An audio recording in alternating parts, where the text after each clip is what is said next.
Salam sejahtera Malaysia, terima kasih kerana menonton video-video dalam channel ini. Sebelum kita mula, jangan lupa untuk tekan tombol subscribe, share, like dan komen. Let's go!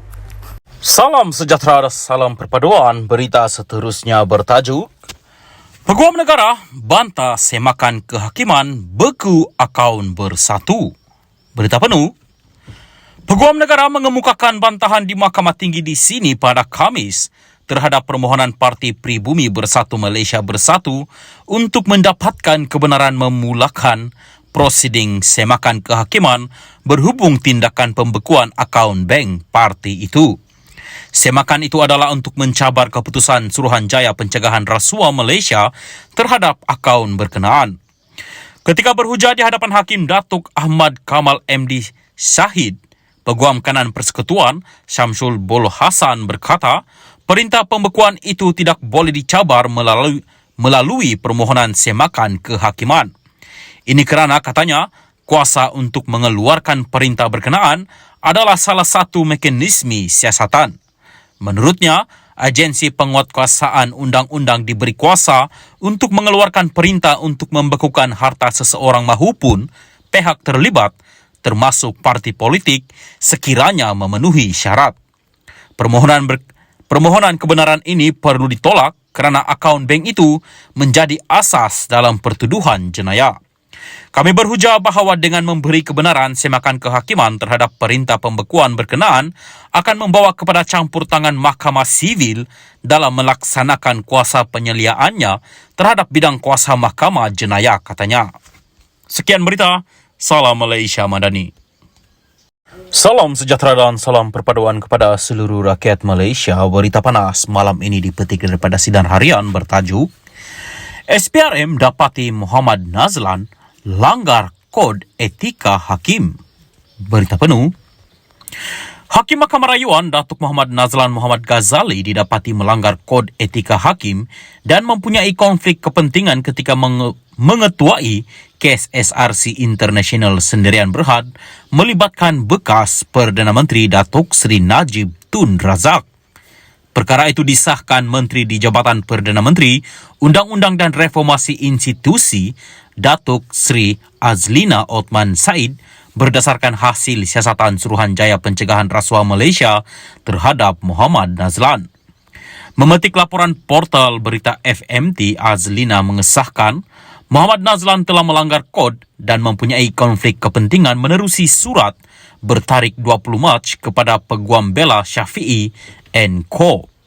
Azlina berkata ia berdasarkan salinan laporan penemuan SPRM bertarikh 20 Februari lalu yang dipanjangkan oleh agensi itu kepadanya. Azlina dilapor menjawab surat daripada Peguam Bela Najib bertarikh 15 Mac yang bertanya sama ada SPRM menulis kepada Ketua Hakim Negara Tun Tengku Maimun Tuan Mat untuk mengesyorkan supaya prosiding tata tertib dimulakan terhadap Muhammad Nazlan berhubung pengandaliannya dalam kes SRC. Dalam surat itu, firma guaman berkenaan bertanya sama ada SPRM pada dasarnya membuat kesimpulan bahawa Muhammad Nazlan melanggar kod etika hakim dan mempunyai konflik kepentingan. Dalam surat balas kepada firma guaman itu, Azlina berkata beliau boleh mengesahkan persoalan-persoalan yang dikemukakan telah dijawab secara afirmatif. Sebelum ini, surat yang didakwa daripada Ketua Pesuruhjaya SPRM Tan Sri Azam Baki kepada Tengku Maimun tersebar di media sosial beberapa hari selepas Mahkamah Persekutuan Putrajaya menolak permohonan bekas Presiden UMNO itu untuk menyemak sabitan dan hukumannya. Surat yang bertarikh 20 Februari itu menyatakan siasatan SPRM mendapati terdapat isu salah laku oleh Muhammad Nazlan yang perlu dipertimbangkan oleh Ketua Hakim Negara. Pada 24 Februari lalu, media melaporkan panel 7 Hakim Mahkamah Persekutuan diketuai Tengku Maimun berkata SPRM tidak mengikut protokol ketika menjalankan siasatan terhadap Muhammad Nazlan. Dalam penghakimannya, Tengku Maimun berkata agensi penyiasat seperti SPRM mesti berunding dengan Ketua Hakim Negara sebelum memulakan siasatan terhadap Hakim Mahkamah Atasan.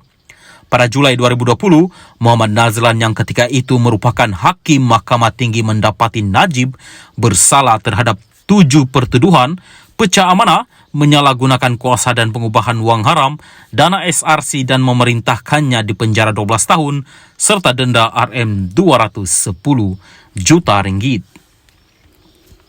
Salam sejahtera dan salam perpaduan. Berita seterusnya dipetik daripada Sinar Harian bertajuk Penyertaan KJ beri kelebihan kepada PN Muhammad Sanusi.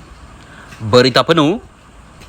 Kuala Lumpur, penyertaan bekas Ketua Pemuda UMNO Khairi Jamaluddin Abu Bakar dalam Perikatan Nasional PN diyakini mampu memberi kelebihan kepada gabungan parti itu untuk berdepan 6 pilihan raya negeri PRN dalam masa terdekat.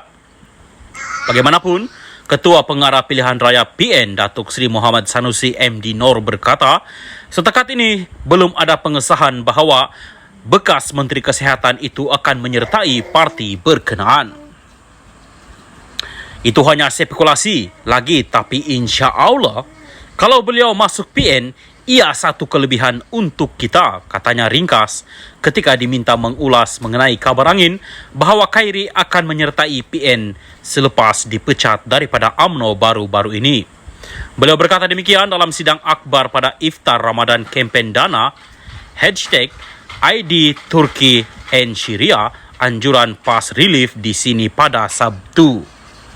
Turut hadir Presiden PAS Tan Sri Abdul Ade Awang, Timbalan Presiden PAS Datuk Sri Tuan Ibrahim Tuan Man dan Naib Presiden PAS Datuk Idris Ahmad. Sementara itu, Tuan Ibrahim berkata, PAS Relief menyasarkan menyalurkan bantuan 100 buah rumah kontena bernilai Rm3 juta kepada mangsa bencana gempa bumi di Turki menerusi kempen #Aid Turkey and Syria. Katanya setiap rumah kontena tersebut bernilai Rm30,000 yang turut dilengkapi tandas dan bakal memberi lebih keselesaan kepada mangsa terlibat. Kita yakin boleh kumpul dana yang cukup untuk membiayai 100 rumah kontena ini jika 6,514 masjid seluruh negara boleh menyumbang. Sekarang di Turki dan Syria musim sejuk. Mangsa masih tinggal dalam kemah dan tandas pula berada di luar, jadi tidak selesa bagi mereka. Jika ada rumah kontena, ia bakal memberi keselesaan dalam tempo yang panjang buat mereka, ujarnya lagi. Sekian berita, salam Malaysia Madani.